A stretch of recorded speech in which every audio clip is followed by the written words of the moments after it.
All right. So, hello, John. Hope all is well. Good morning, sir, and how are you on such a fine, beautiful, upstanding day? I am doing well, my friend. So this is going to be recorded and put on my YouTube channel. Uh, Last month, in our Learning Action networking community meeting that meets the third Saturday of every month, John and I got a chance to discuss briefly ROI versus COI, and I thought it was a great opportunity to and topic to have a discussion about, and also to enable a conversation for entrepreneurs to recognize the importance of both, but also how they play out in how we do business, and how we do business effectively. And so I wanted us to connect here. John, you've been so gracious to connect with me to have this conversation. So for those who will be following along with this by video, I just want to give you a visual.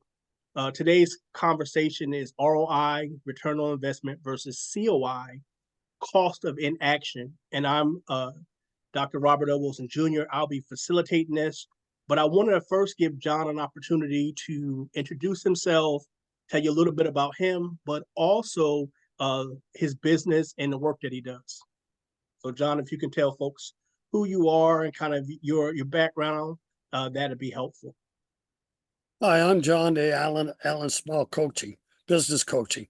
I specialize in teaching coaches how to sell without actually selling anything.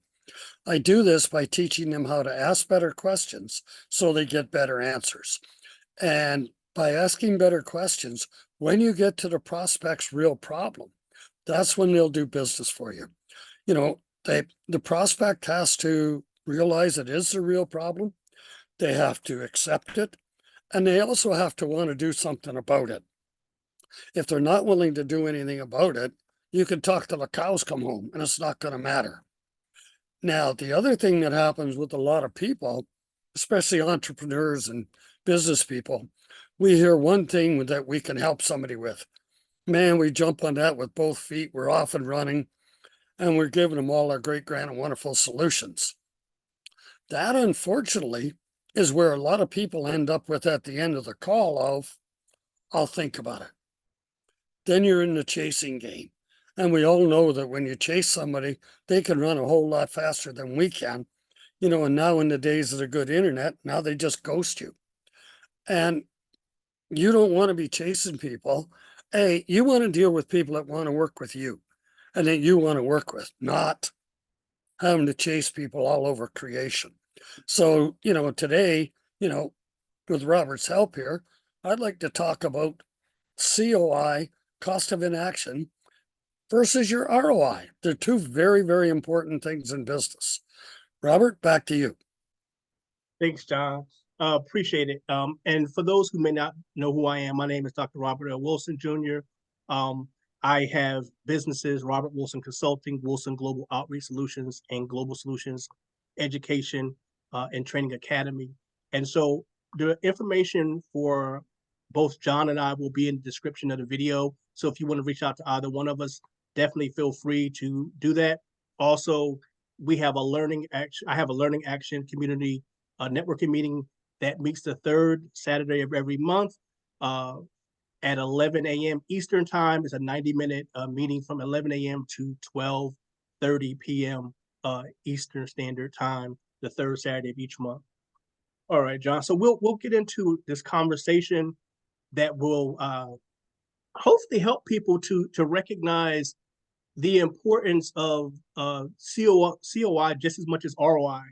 So the first area I wanted to start at, John, and we're going to break this down into two parts. The first part is going to be John and I having a conversation about what ROI and COI are, and really kind of expounding upon those concepts for those who might be unfamiliar with them, or for people who might be familiar but never really thought of it in this scope, and maybe expand your thinking process and how you could use this as an entrepreneur and business owner. The second part of our video will be more about the application of it. So the first part is really, what is it? Why is it important?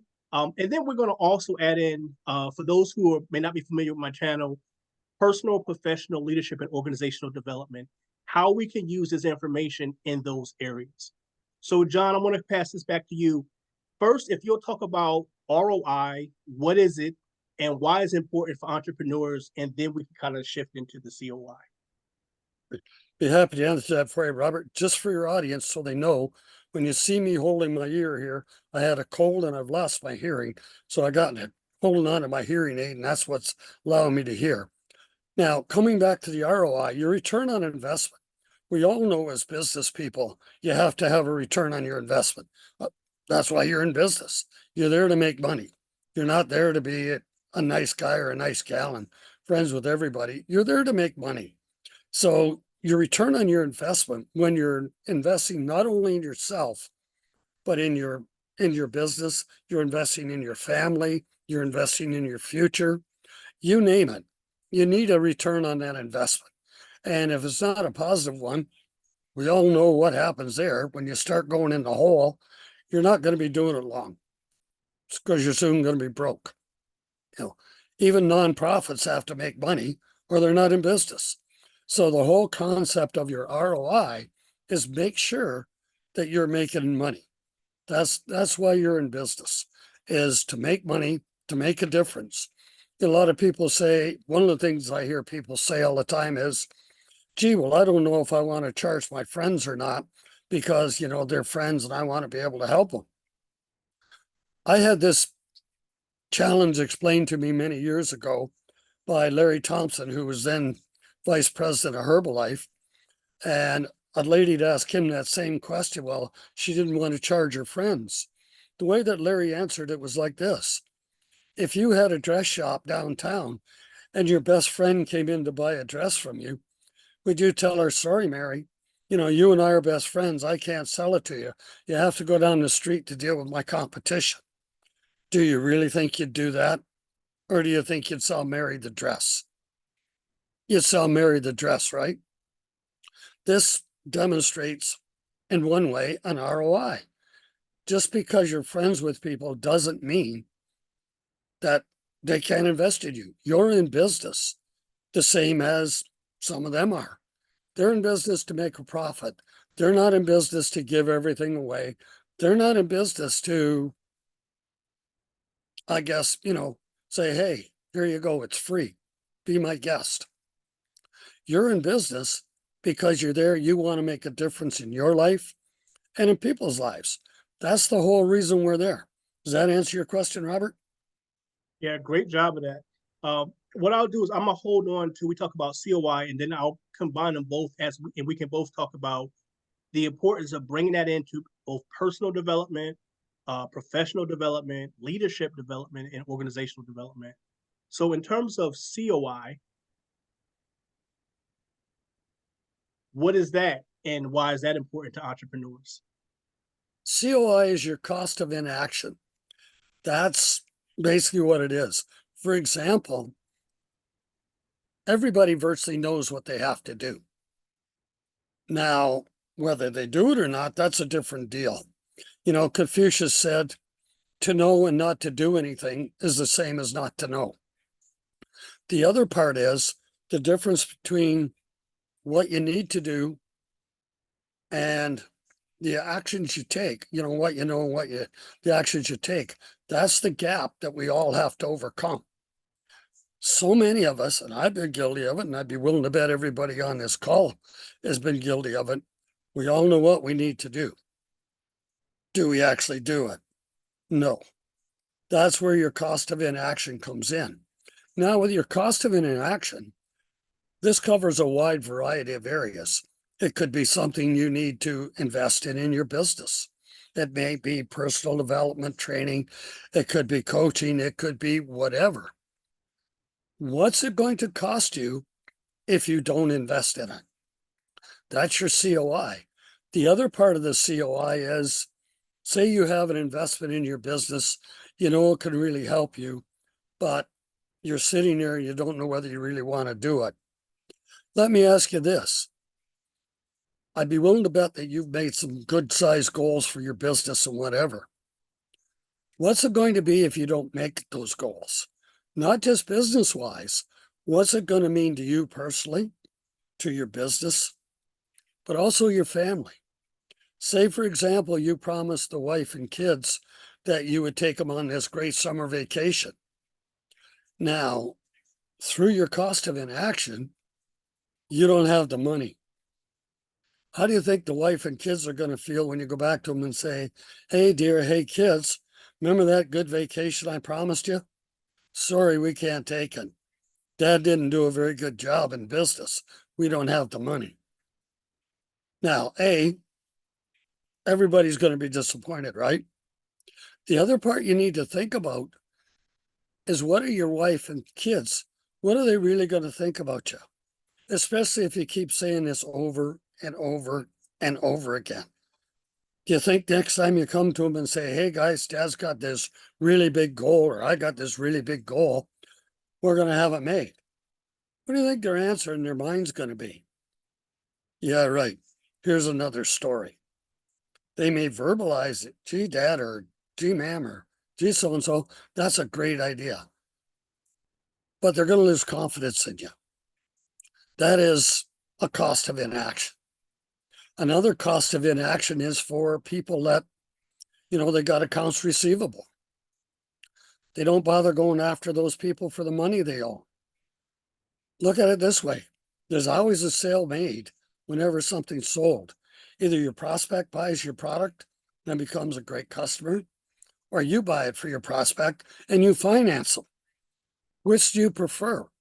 The money in your bank account or in your prospect's bank account? By you not going after the accounts receivable, you're saying, oh, it's okay. I'll just give you my products or service.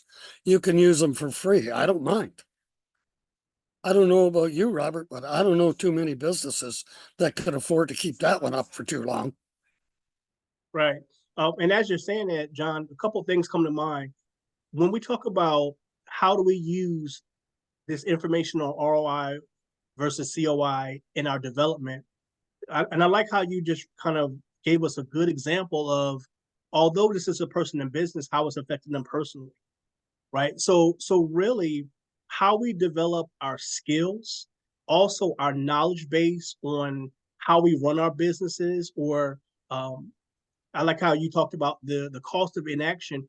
On the grand scheme of things, how is that going to impact not only my business, but how is going to impact my leadership, right? Within running my business, and not just leadership at home, but leadership even at work.